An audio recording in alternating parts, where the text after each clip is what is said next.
Bonjour à tous.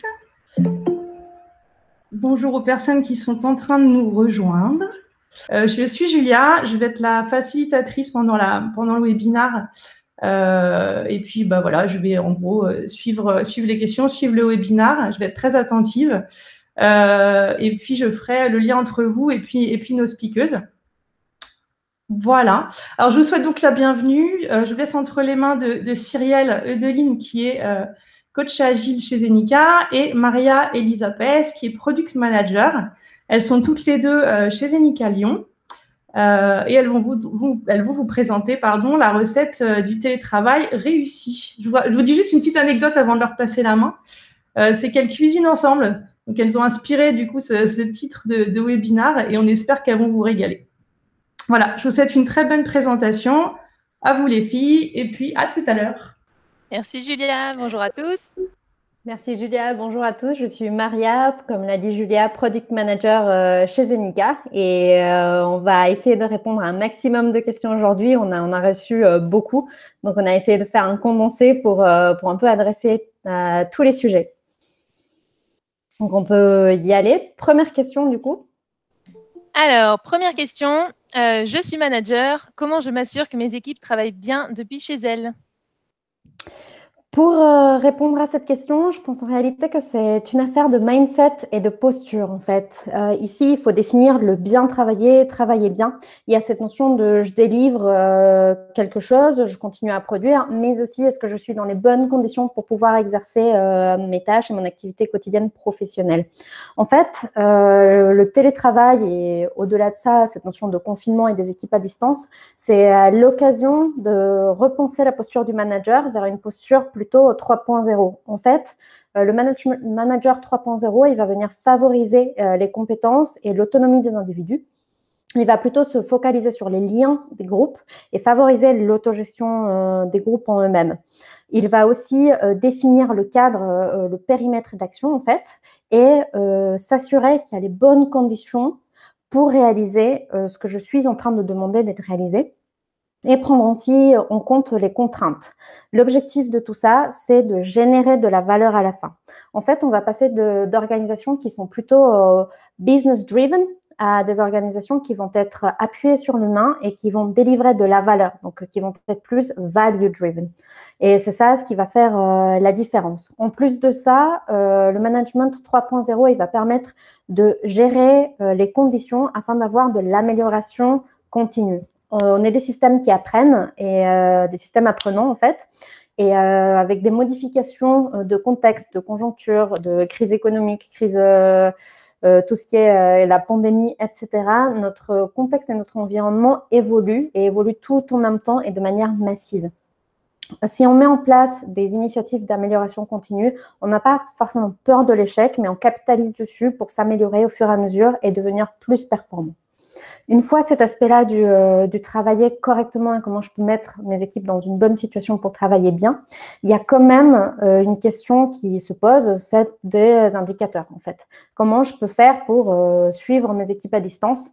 Quels sont les indicateurs? Le besoin d'avoir de la visibilité sur l'avancement d'un produit ou d'un projet est essentiel, qu'on soit en télétravail ou pas, s'il se déroule correctement, si je délivre correctement. Afin d'avoir des indicateurs qui me permettent d'avoir cette visibilité, savoir si je suis dans les clous ou pas, il faut quand même prendre en compte le contexte. Et une fois cette prise de contexte faite, c'est-à-dire quelles sont les contraintes, mes salariés sont aussi obligés de garder les enfants chez eux, il y a le chômage partiel, etc.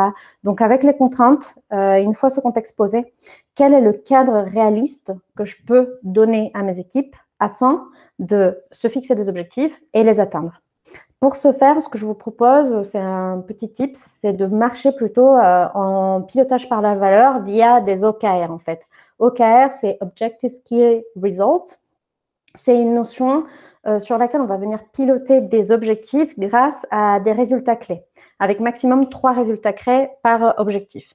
Ces résultats clés, ils sont constitués d'une mesure et d'une valeur cible. Donc, ce que vous pouvez faire, c'est un atelier d'1 heure, 1h30 avec vos sponsors décideurs pour définir quels sont les objectifs, mais aussi un atelier avec vos équipiers, salariés, ou les personnes que vous managez afin de définir aussi les objectifs pour eux. Parce que la clé de la réussite du travailler bien, c'est aussi comment je garde mes équipes motivées. Donc, ces objectifs-là, ils doivent être à la fois motivants et inspirants pour que les personnes puissent les atteindre et prendre du plaisir à travailler au quotidien. Le petit piège à éviter ici sur la mesure et comment je m'assure que mes équipes travaillent correctement, c'est le côté un peu flicage en fait. On va venir fliquer le temps de connexion. Est-ce que mon salarié est devant son poste? Est-ce que mon équipe est devant son poste, est en train de produire pendant les heures de travail, etc. Actuellement, avec le contexte massif de changement qu'on vit, il faut opérer un changement de paradigme qui, lui, s'opère aussi déjà dans les organisations qui adoptent le management 3.0. Et on va venir plutôt piloter par la valeur plus que l'effort ou la visibilité de est-ce que je suis en train de travailler ou pas. Ce qui compte, c'est la valeur dégagée à la fin et du coup, donner des objectifs clairs et définis au groupe. Du coup, je pense que c'est terminé pour moi. On peut passer à la question suivante. Et Cyrielle va vous donner quelques petites réponses. Alors, la question suivante, c'était « Je suis manager, comment je coordonne mes équipes à distance ?» Alors, pour la partie de coordination, on a vu ça de deux manières. Déjà, la partie un petit peu synchronisation. Donc, en fait, une des premières bonnes pratiques qu'on pourrait vous donner, c'est de ritualiser la synchronisation de l'équipe. Pour partager les sujets sur lesquels chacun est, pour partager surtout aussi les blocages que vous rencontrez et pour savoir où mettre l'effort, à qui apporter de l'aide. Et en fait, cette ritualisation de la coordination permettra aux équipes d'avoir l'habitude de se rencontrer et d'échanger. Ça va amener les équipes à s'organiser d'elles-mêmes finalement. Donc pour ça, vous pouvez définir un rendez-vous de 15-30 minutes tous les jours de synchronisation, donc voilà, pour que l'équipe se parle et échange. Ensuite, deuxième façon de coordonner les équipes, c'est peut-être un des besoins du manager, c'est peut-être de récupérer le feedback, de récupérer le ressenti de chaque membre de l'équipe. Alors ça peut se faire seul à seul, avec un petit check-up, un petit point informel de 30 minutes pour savoir comment ça va, quel est ton ressenti sur la situation, parcourir les objectifs et les actions que chacun a mis en place pour atteindre ses objectifs, suite à l'atelier que proposait Maria sur les OKR, par exemple. Ça peut être aussi par un suivi d'indicateurs de l'humeur de l'équipe par semaine ou par jour, avec un petit tableau Excel à remplir ou un bot Slack, et chacun peut mettre des émoticônes pour donner son humeur du jour. En tout cas, voilà, c'est ce check aussi de l'humeur, ça peut aussi passer par ce qu'on appelle un check-in et un check-out à chaque réunion. En fait, c'est comment bien rentrer dans la réunion, mais aussi comment bien en sortir. Puisqu'en fait, rentrer dans une réunion, des fois, ça va être un peu brutal, surtout en visio. Donc là, l'idée, c'est de poser la question en arrivant, comment ça va, quel est l'objectif de la réunion, et à la sortie, de demander à tout le monde, est-ce que vous avez tous les éléments pour travailler, est-ce qu'il vous manque quelque chose, et vous avez d'autres questions, etc. Voilà. Pour moi, c'est bon. À toi, Maria. Oui, la question suivante, c'est quelles sont les erreurs les plus souvent commises? Cyrielle, du coup, tient le petit panneau. Ouais.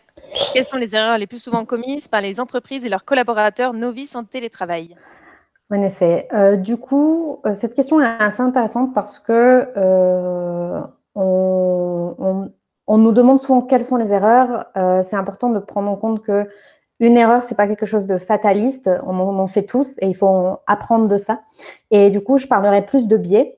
Et les biais les plus récurrents, c'est surtout la surcharge de travail et la surcharge de réunion, en fait. On tombe souvent sur le fait d'absorber beaucoup plus de charges, soit parce qu'on pense qu'à la maison, on n'a plus de temps de trajet, on est plus tranquille et du coup, peut-être, je vais pouvoir abattre plus de travail que ce que je ne le ferais si j'étais au bureau ou peut-être je serais davantage interrompue. Il est important de noter que ça apporte un risque de fatigue, en fait. On va venir faire peu de pauses, on va venir avoir ce sentiment de zapping. Je sors d'une réunion, je rentre dans une autre tout de suite. Et aussi, on pourrait avoir un sentiment de culpabilité fort qui mène au fait de se surinvestir. Je ne suis pas au bureau, je suis chez moi, donc il faut prouver que je peux être aussi efficace et très bien, donc je me surinvestis. Afin d'éviter ces quelques biais, il est important d'éviter d'enchaîner les réunions, en fait. Plus j'enchaîne mes réunions côte à côte, plus j'ai le risque qu'elles dérapent et du coup, de me retrouver dans ce sentiment de devoir rattraper le temps. Donc, mon conseil, ça serait plutôt de concentrer vos réunions à un moment de la journée, donc par exemple les matins, et du coup, vous allez les mettre pendant les 5 jours de la semaine, une réunion par jour ou alors une le matin et une l'après-midi. Comme ça, vous n'allez pas les enchaîner.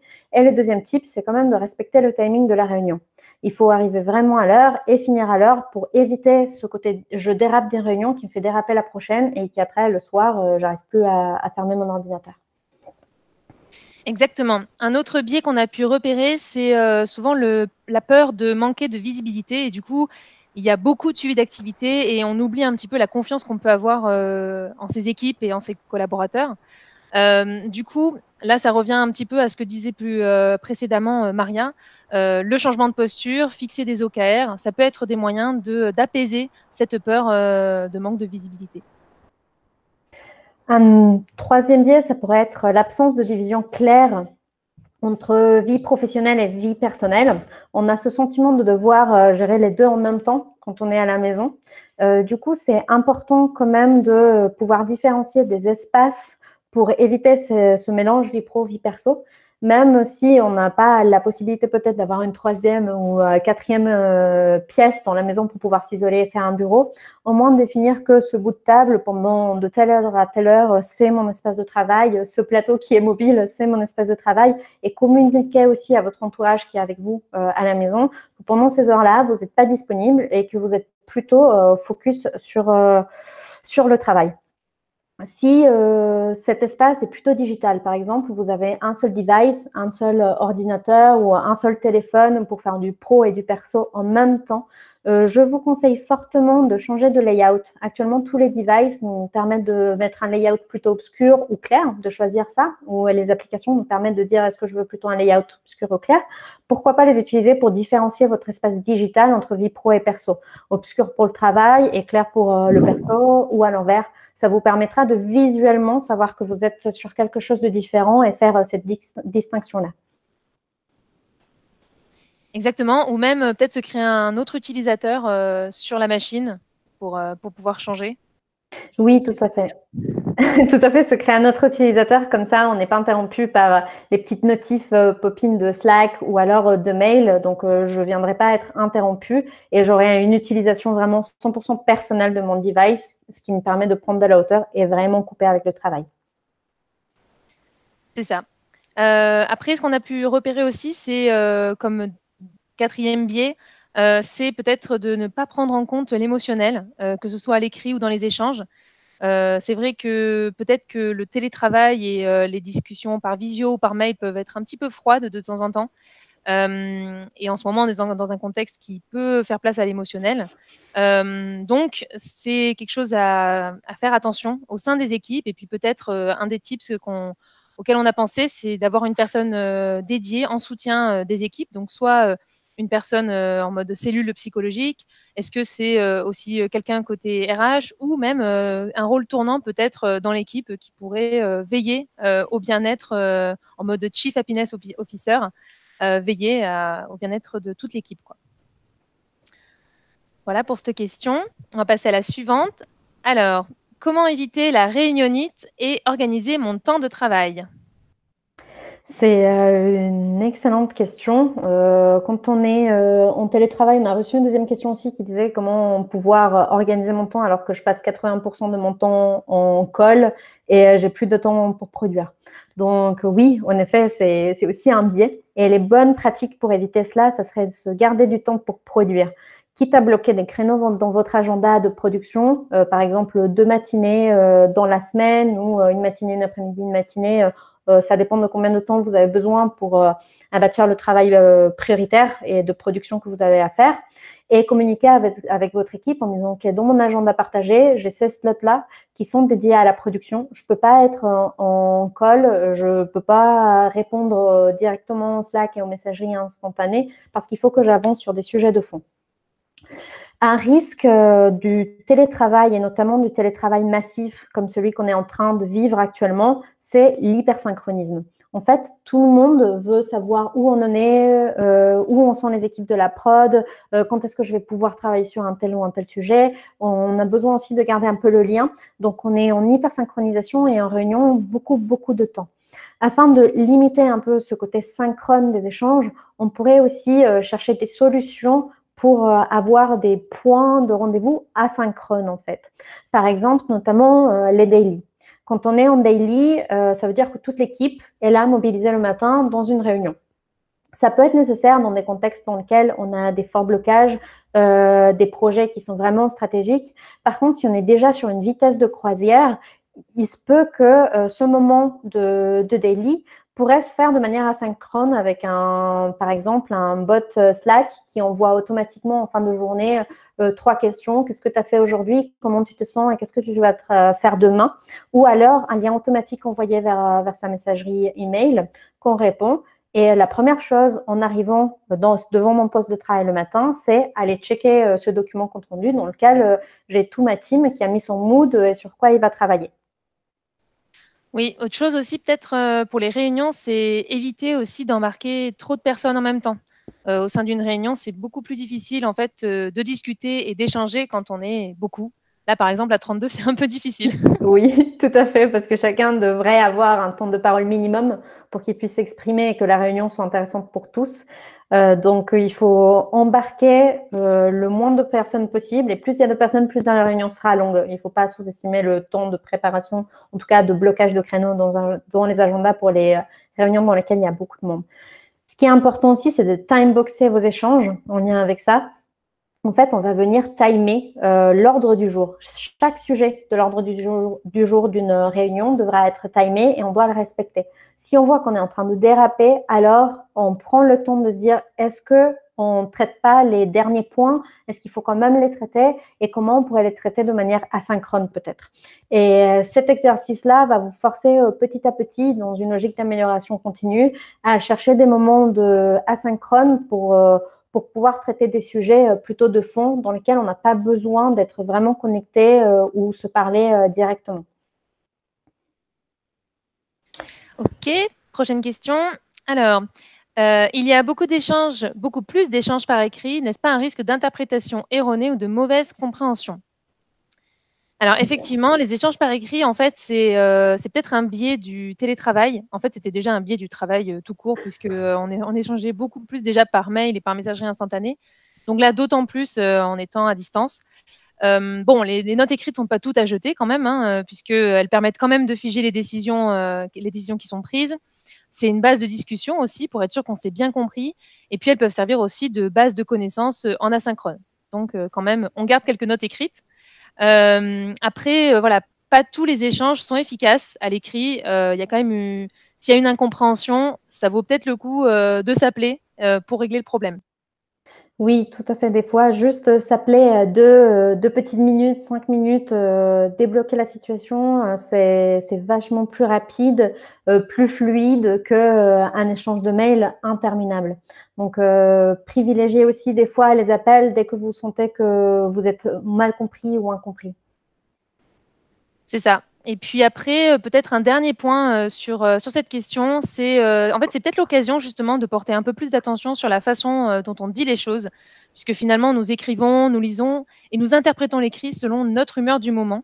Donc, peut-être faire attention à la tournure de ces phrases. Et puis, sur messagerie instantanée, n'hésitez pas à utiliser les smileys pour aider à la lecture de ce que vous envoyez. Ensuite, à toi, Maria. Comment puis-je travailler en équipe sans avoir la tête qui explose à la fin de la journée? En effet, c'est une très bonne question.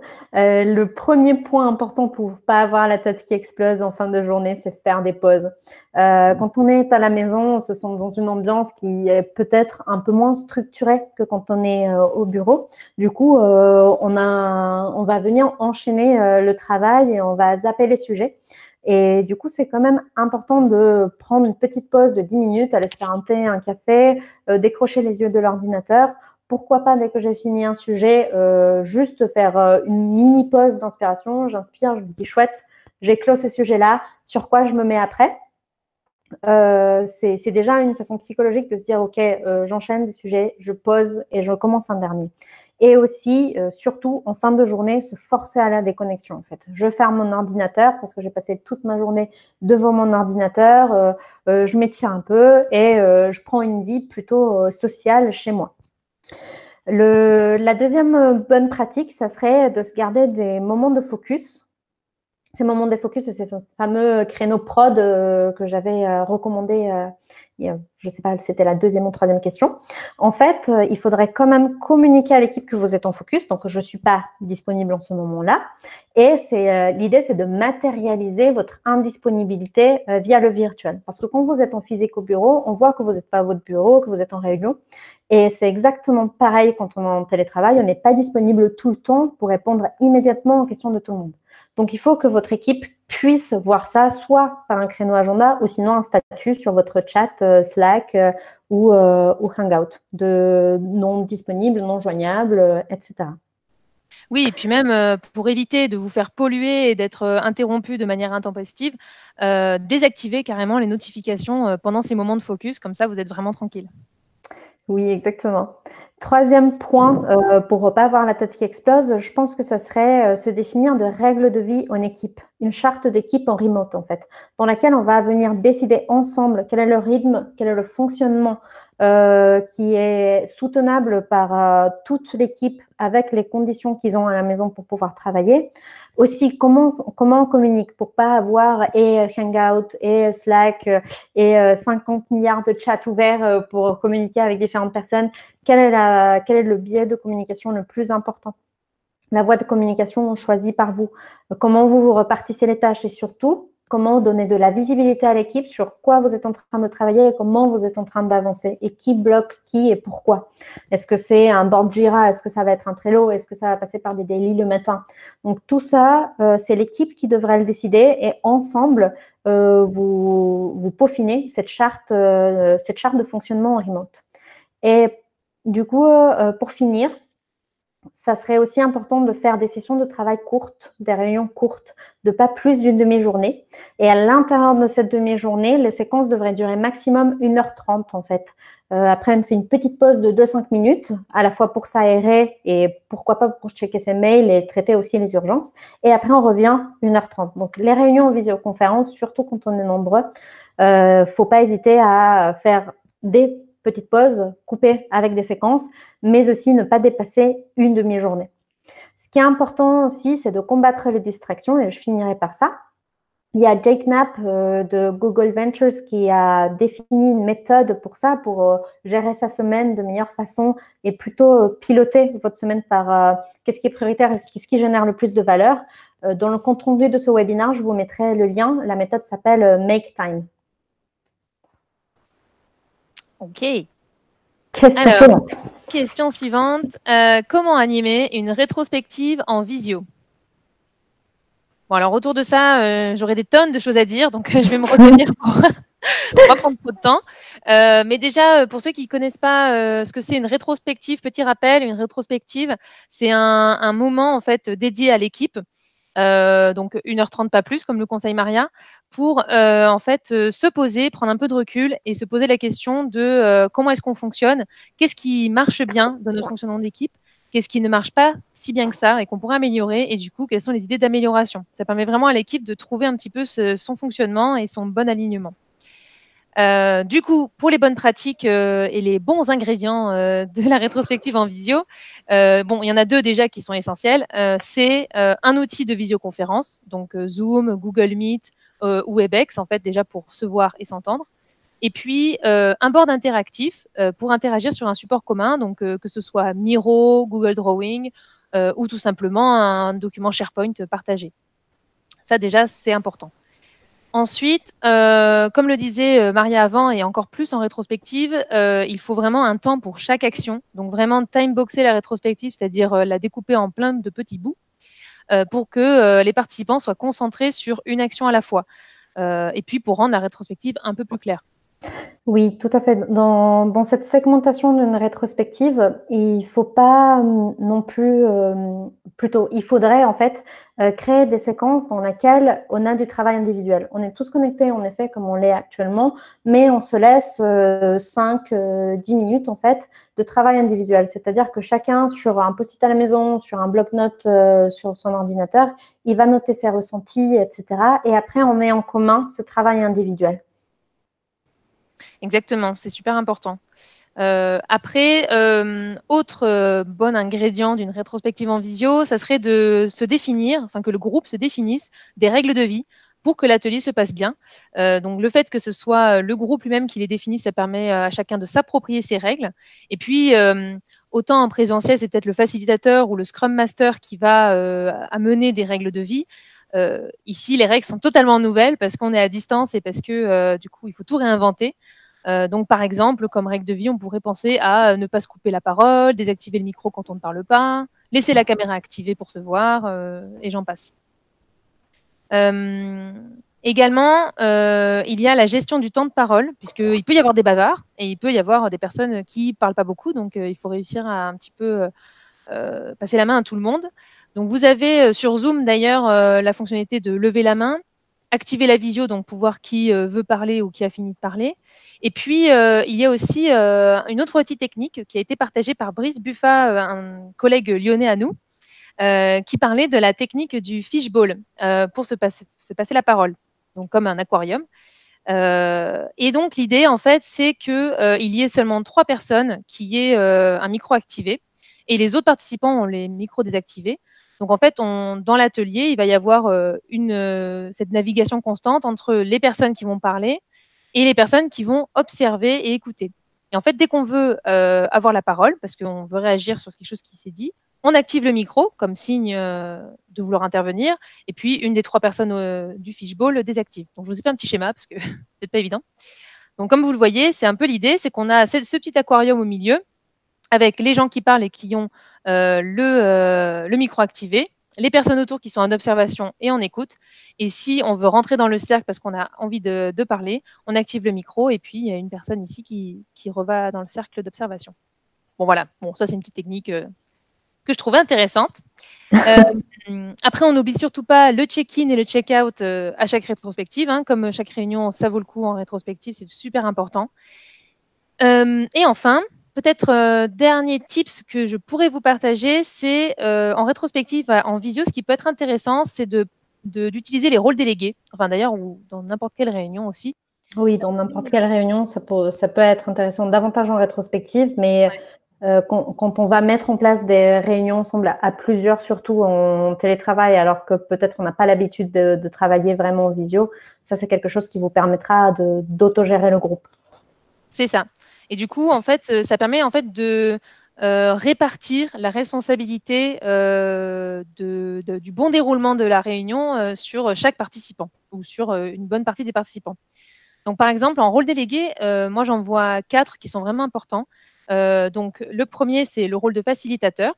C'est la personne qui va s'assurer que tout le monde a compris la même chose, donc peut-être reformuler des fois s'il y a des incompréhensions. La personne qui va rappeler les consignes de chaque étape, comme on disait précédemment.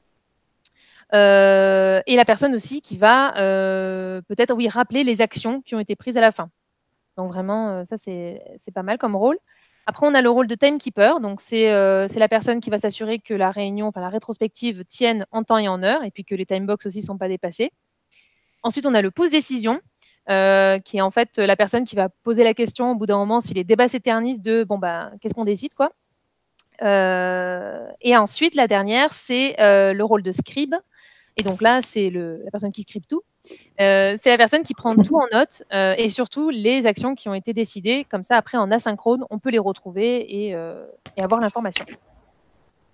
Voilà, je vais m'arrêter là pour la rétrospective parce que sinon, je pourrais passer des heures. Top. Question suivante. Alors, je suis bloquée dans mon travail. J'ai posé la question sur le réseau d'équipe sans recevoir de réponse. Que faire ?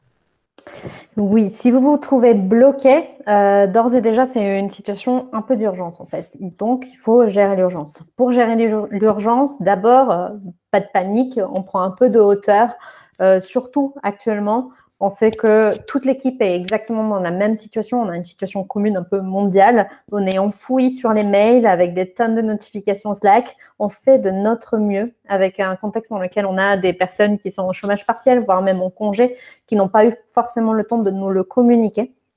Donc, d'abord, prendre un peu la hauteur, se dire, OK, le contexte est difficile, donc tranquille. Après, le plus important, c'est de parler de vive voix. En cas de blocage, n'hésitez pas à prendre votre téléphone, appeler la personne concernée par la tâche, votre équipe ou alors votre manager directement. Et ce qui est important quand vous allez parler de vive voix, c'est surtout clarifier votre intention.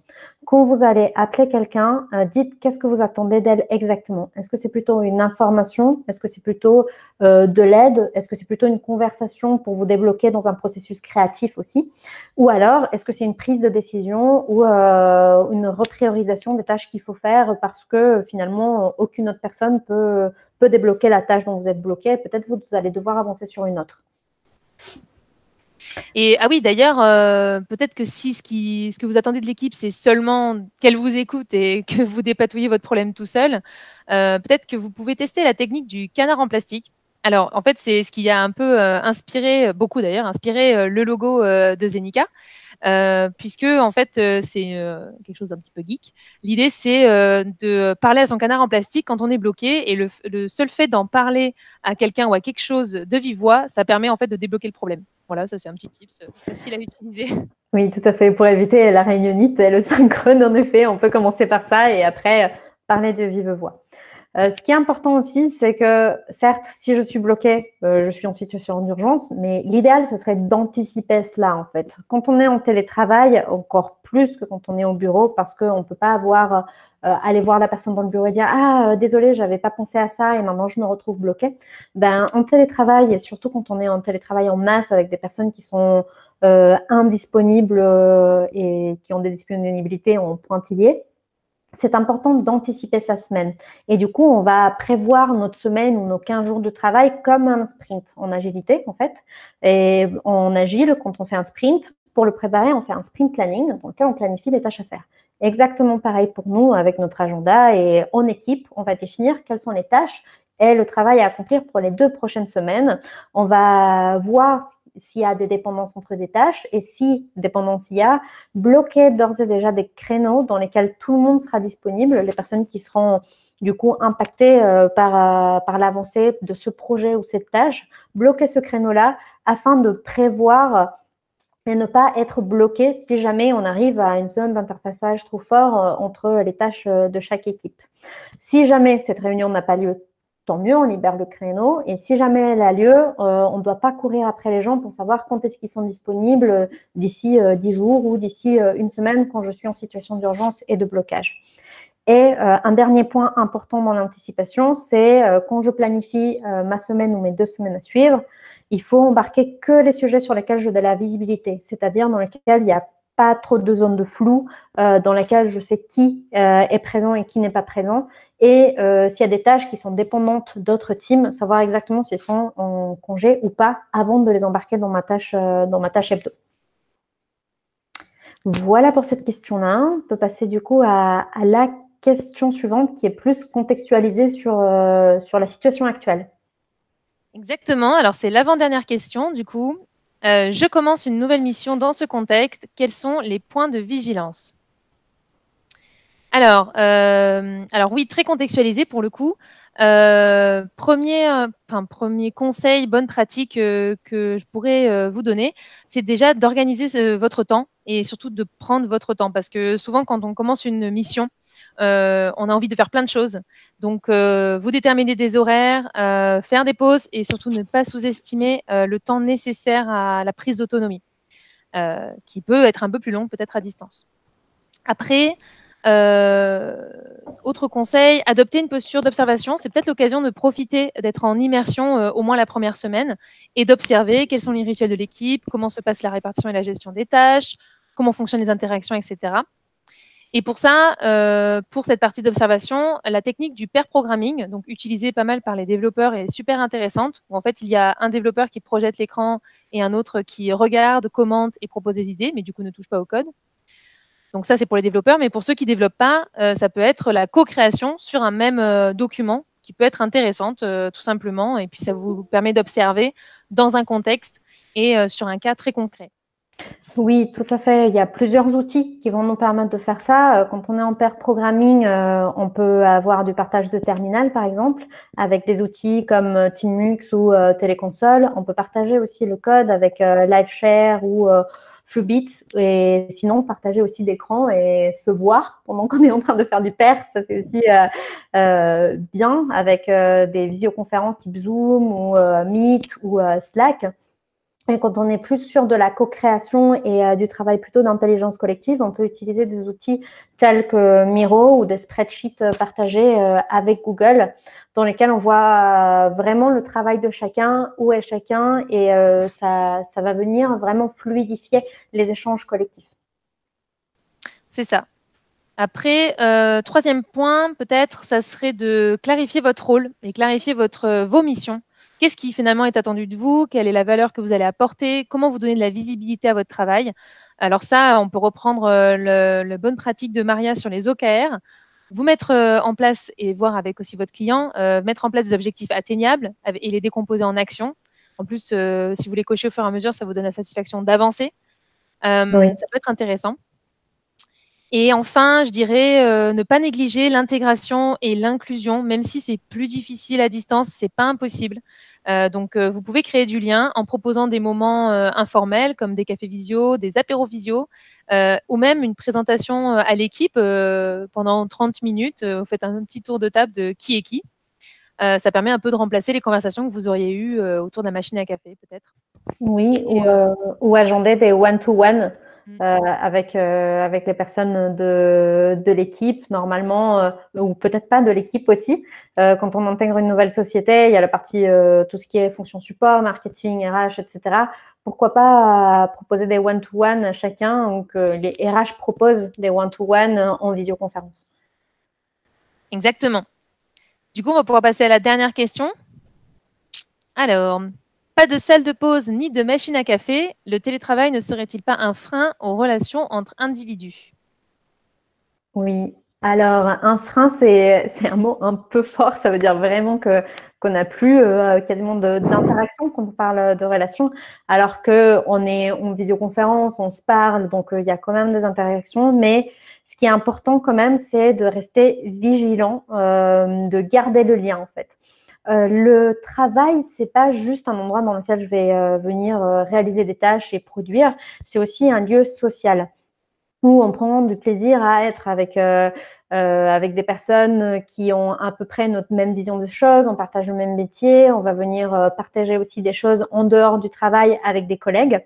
Et au-delà d'être juste un lieu physique, c'est vraiment un lieu d'interaction et dans lequel on va vraiment voir l'humain prendre le dessus. Ce qui est important, c'est de se réapproprier cette notion de lieu. Quand on est au bureau, c'est un lieu physique, mais pourquoi pas créer des espaces d'échange, donc du coup des lieux sociaux, mais virtuels. Par exemple, c'est exactement ce qu'on fait avec Cyrielle, en fait. C'est ça. Avec Cyrielle, on fait des petits cours cuisine ensemble, en fait, une fois par semaine à peu près. Et on travaille aussi souvent en binôme sur beaucoup de sujets pour Zenica. On les porte ensemble, on fait beaucoup de projets ensemble. Et ça nous a aidé en fait à fluidifier aussi la conversation, à se comprendre mieux. Et du coup, pas trop être sur l'émotionnel dans des situations de tension, mais plutôt se comprendre et fluidifier nos échanges. Exactement. Et d'ailleurs, on a cuisiné pas mal de choses depuis le début. Oui. Voilà. Après, autre peut-être bonne pratique pour justement que le télétravail ne soit pas trop un obstacle aux relations entre individus, enfin du moins un point de vigilance, c'est de continuer de vraiment s'efforcer à lire les signaux faibles. En fait, les signaux faibles, c'est tous les éléments qui vous permettent de percevoir votre environnement. Et entre autres, dans le cadre de relations sociales, c'est ce qui va créer l'empathie naturelle avec d'autres personnes. Donc, c'est-à-dire les intonations de la voix, les expressions du visage, l'orientation du regard. Tout ça, en fait, ça vous permet de repérer d'autres choses chez vos collègues et de lire autre chose. Donc, c'est pour ça que ça, on le répétera jamais assez, mais activez votre visio pour vous voir et pour discuter. Ça change tout parce que peut-être que seulement au son de la voix, vous allez entendre quelqu'un qui a une voix assez monocorde, normale, alors qu'en fait, c'est quelqu'un qui va peut-être pas bien. Et peut-être aussi une voix assez dynamique et un peu ferme. Vous allez vous dire, oulala, c'est quoi ce ton autoritaire? Alors qu'en fait, c'est quelqu'un qui est juste très enjoué et très enthousiaste.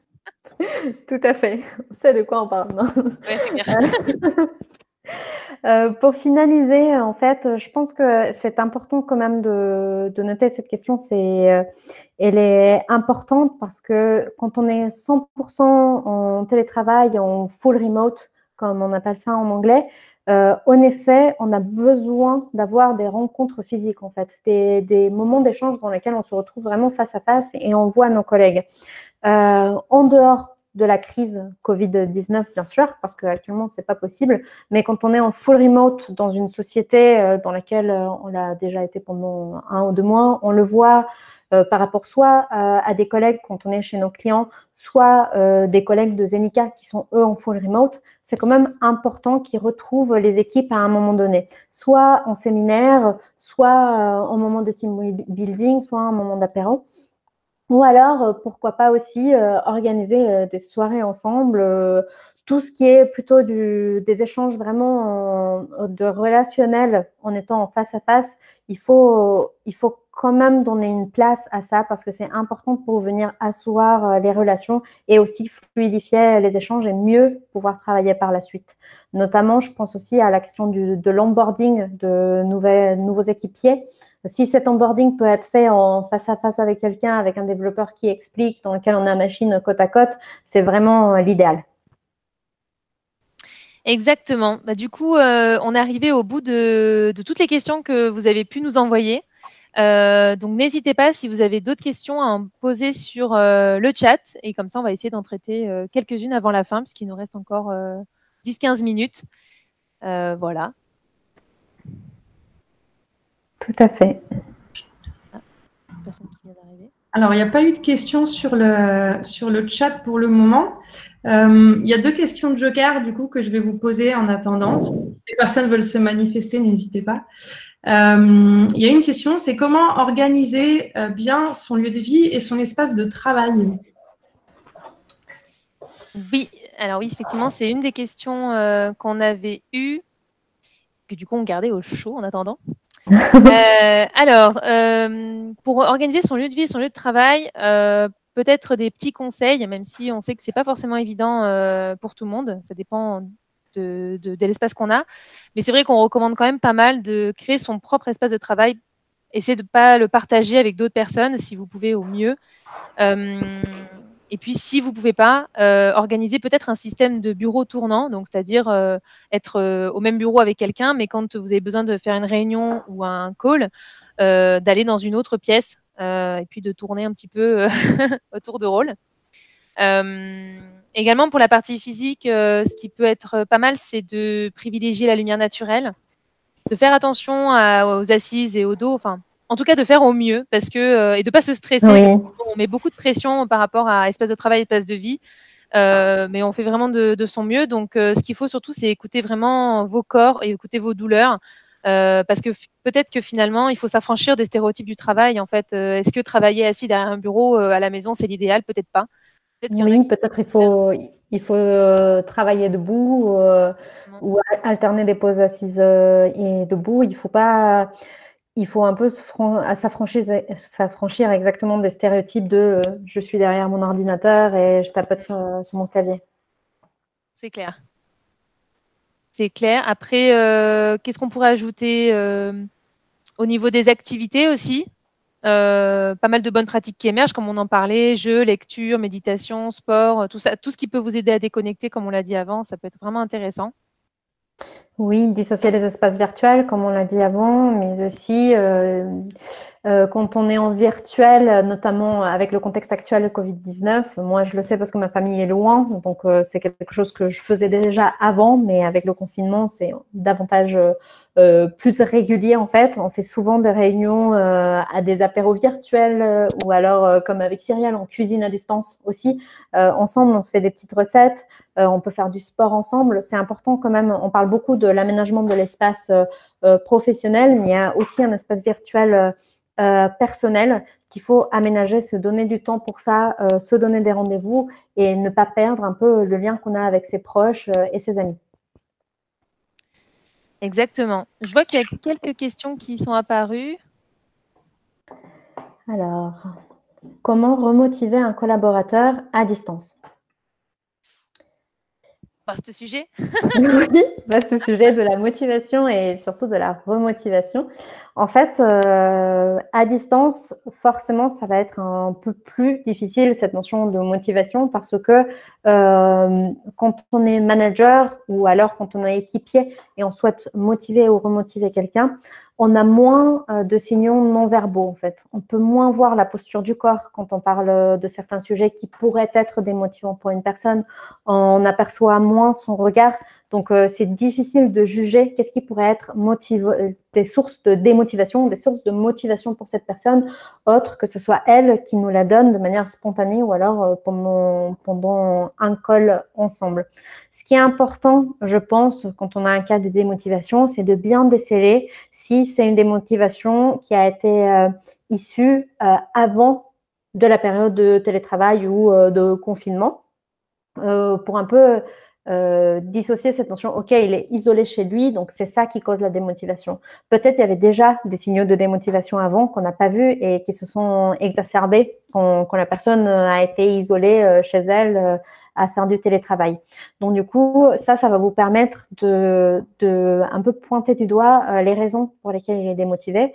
Et si une des raisons, c'est du coup l'isolement en télétravail, il ne faut pas hésiter à faire du binomage. En fait, on peut avoir des mentorats qui se font à l'intérieur même de l'entreprise, ou alors, mentor ou parrain, marraine, en fait, qui peuvent accompagner les personnes en disant okay, comment tu te sens à faire un team mood, et aussi les accompagner dans les tâches du quotidien qui sont peut-être pénibles pour elles. C'est clair. Après, pour la motivation, donc là, Maria, vous parlez pas mal de trouver les causes. Ça peut vraiment aider. Et sinon, il y a aussi un exercice qui est assez intéressant pour trouver les sources de motivation intrinsèque qu'on pourra vous partager sur le compte-rendu qui vient du Management 3.0. En fait, c'est l'exercice des Moving Motivators. Ah oui. Et déjà, ça peut en fait aider à trouver quelles sont les motivations intrinsèques de ces individus, de vos collaborateurs.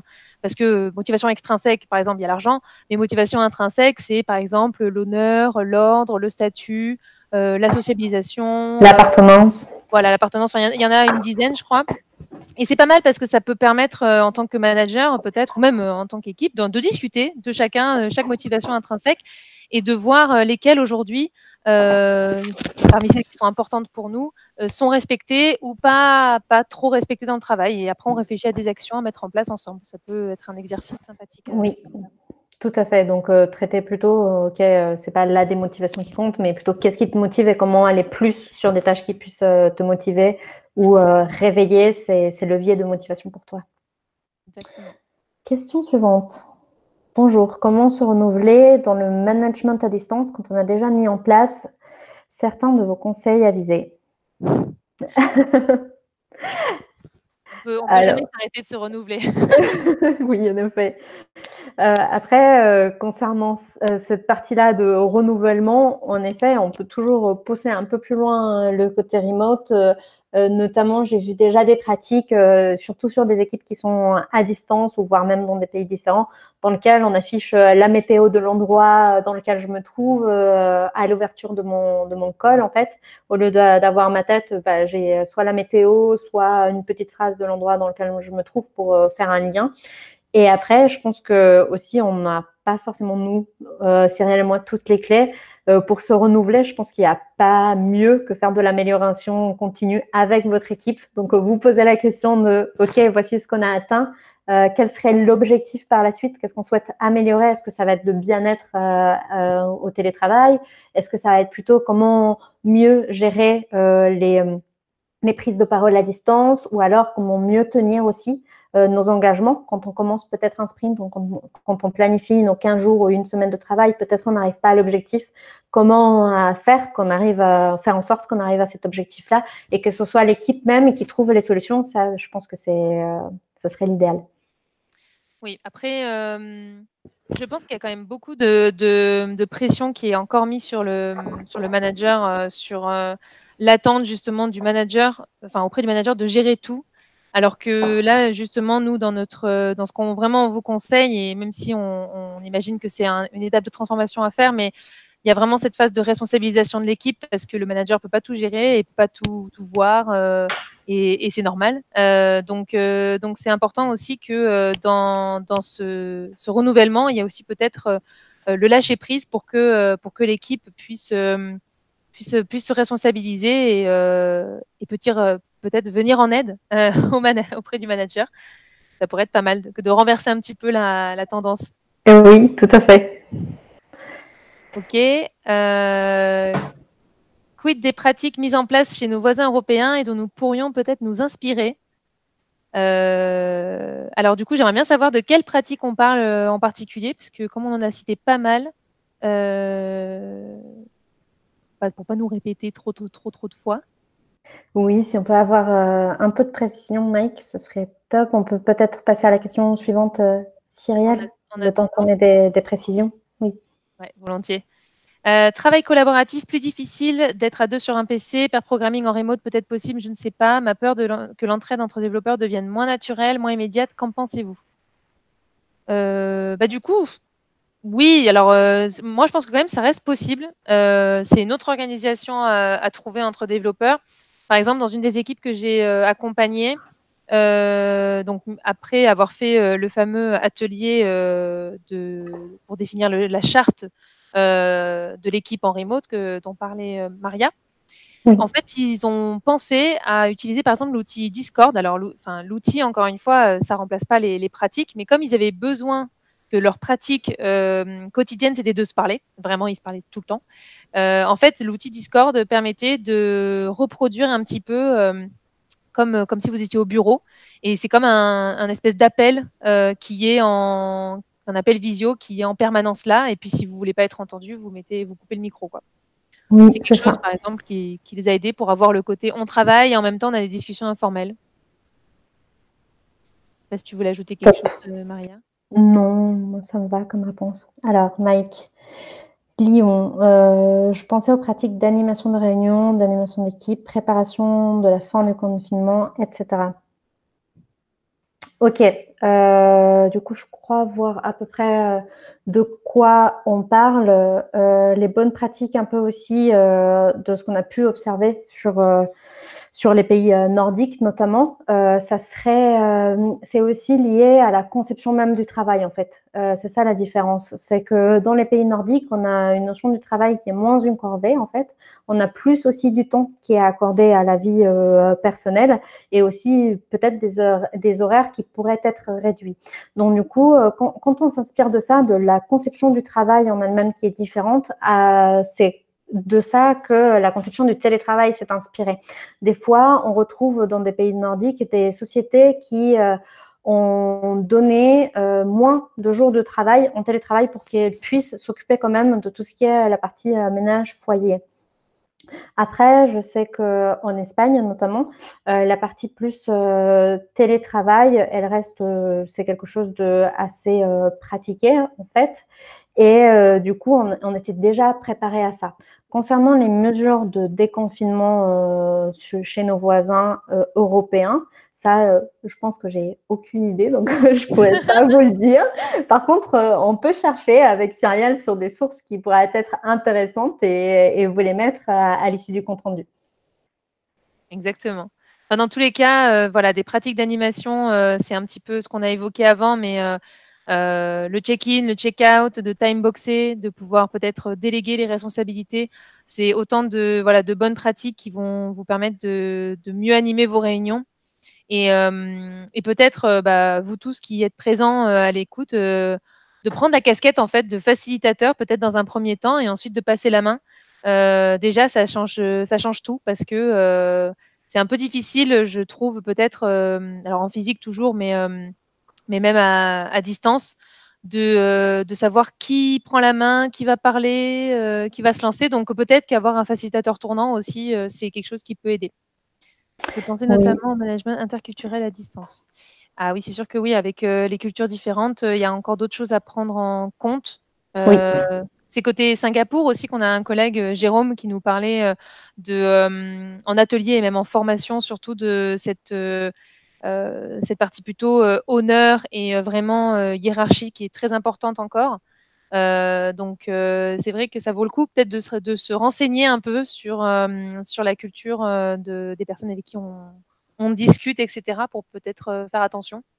C'est ça. Et le maître mot en télétravail, en tant que personne qui est au télétravail ou équipe qui est au télétravail, c'est quand même l'adaptation en fait. On doit s'adapter en permanence parce que on a des nouveaux outils qui pop à chaque moment. Il y a Slack qui change de version.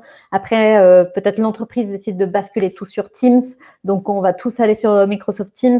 Après, on se rend compte que là, Google vient de sortir sa nouvelle solution de chat qui va remplacer Hangout. Sûrement, toutes les entreprises qui sont équipées de la Google Suite vont devoir migrer vers ça parce qu'ils vont arrêter Hangout d'ici la fin 2020, je crois. Donc, il faut quand même s'adapter.